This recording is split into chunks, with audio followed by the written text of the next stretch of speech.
you hear the egalitarian clarion call everywhere. Everything should be equal. Everything should be equally distributed. We should strive for equity. It's like, wrong. Especially if you're a conservative. Wrong. What we want are just hierarchies of competence. Not everyone's a neurosurgeon. You know, if your father has a brain tumor, you probably want a hierarchy of competence for neurosurgeons, so you can pick the one that's the best, so that he might not die. That's what a hierarchy of competence is for. For the postmodernists, there's no hierarchy that isn't based on power. Well, because they think the world runs on power, and that's why they're willing to use power to get what they want, because it's the only thing they believe in. But a valid hierarchy of competence is, God, we need those things, man. We need the best plumbers. We need the best contractors. We need the best carpenters. We need the best lecturers. There has to be a hierarchy of quality, and not only so that we know who the best are and can reward them properly, but so that we can reward them so they keep being the best. It's like, you know, if you have a great educator, if you have a great leader, if you have a great thinker, you want to reward them so they keep thinking and they keep educating, so they can tell you something.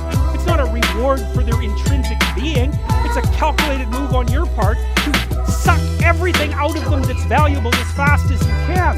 That's what a hierarchy of competence is for. And the idea that hierarchies of competence don't exist it's so cynical. It's such a pathologically cynical idea. And it's actually quite patently untrue, because here's an interesting tidbit from the psychological literature. Let's say you want to determine what the best predictors are for lifetime success in a Western society. Well, what would you hope for? How about intelligence? There'd be a good one. Let's hope the smart people occupy more positions of complexity, right? Because they're smarter. Would you want it any other way? Okay, and that's great. The number one predictor of accomplishment in Western societies is intelligence. So that means the system works. What's the number two predictor? Conscientiousness. Well, what's that? It's a trait marker for hard work. So who gets ahead?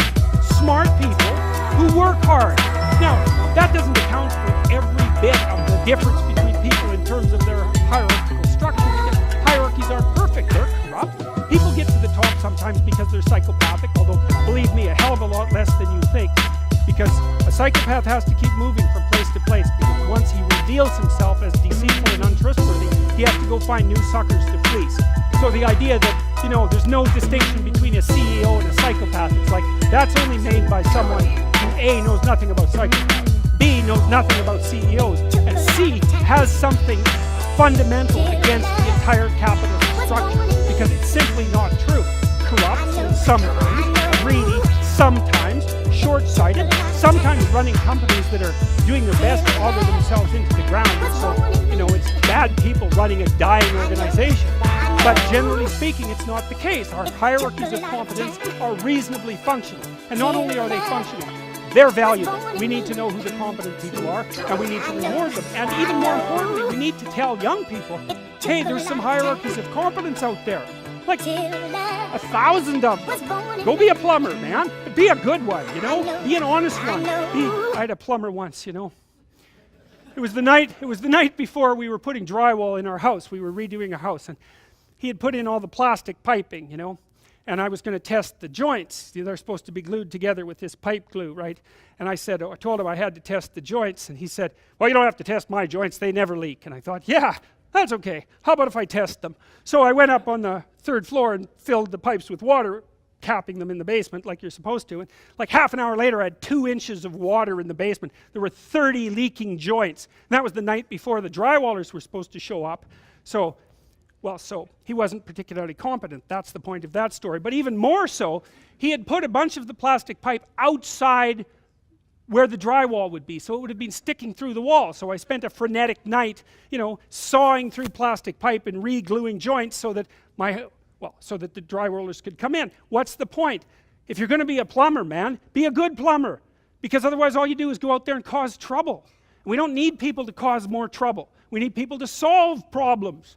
You know, and so you can be a tradesman, and you can make a lot of money as a tradesperson. It's a bloody, reliable, honorable, forthright, productive way of making a living. And there is a hell of a lot of difference between a working man who knows what he's doing and one who doesn't, both in terms of skill and ethics, right? And you work with someone who knows what they're doing, it's a bloody pleasure. They tell you what they're going to do, they tell you how much it will cost, they go and do it, it works, and you pay them. Perfect. Everyone's happy. And that's what happens when you have genuine hierarchies of competence. And so you listen to these panderers of egalitarianism and equity, and they fail to recognize completely that there are differences in rank between people. It's not such a terrible thing, man. Maybe you wouldn't be a great lawyer. Like, it's certainly possible. Most people aren't. But that doesn't mean there isn't something you could be great at. There's lots of hierarchies to attempt to climb, and if you fail in one, go try in another.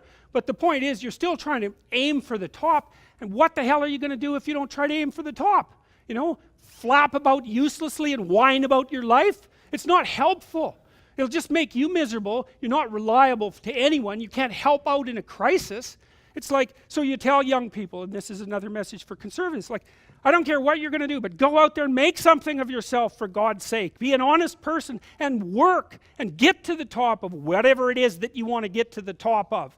You know, and stand up for yourself like a respectable human being and be a bit of a light on the world instead of a blight. You know, and you can tell young people that, and they haven't been told that by anyone now. And so the young men are so hungry for that it's painful to watch. They're so relieved when someone finally comes up and says, hey, you know, you get your act together a bit, discipline yourself, see if you can learn to tell the truth, concentrate on something for a year or two, you could be a bloody world beater. They think, really? That's possible? Wow, that would be interesting. That might make life worth living. It's like, yeah, it might. So why don't you go do it? That's what the damn universities were supposed to be teaching people, and they've forgotten that. I went to Harvard a month and a half. I used to teach there, and I talked to a bunch of students, you know, and I told them, it's not easy to get into Harvard, you know. Like, you're a valedictorian if you're at Harvard. And not only are you a valedictorian, you're way better than most people at least 2 other things, or you don't get in.